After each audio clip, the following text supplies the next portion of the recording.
Ang sarap. Ang sarap nito mga loves. Ayan. So, ito yung viral. Kaya, talagang ito yung nagustuhan kong viral na pagkain. Ayan.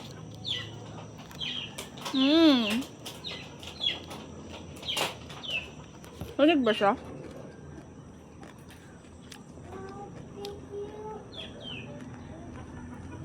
Crispy na crispy no.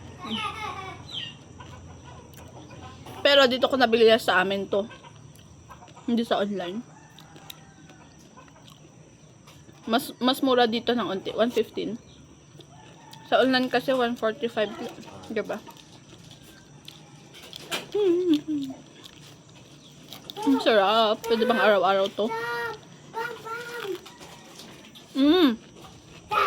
Kunin natin na hulog. Sayang. Tingin na lang siya kasi ubos na niya.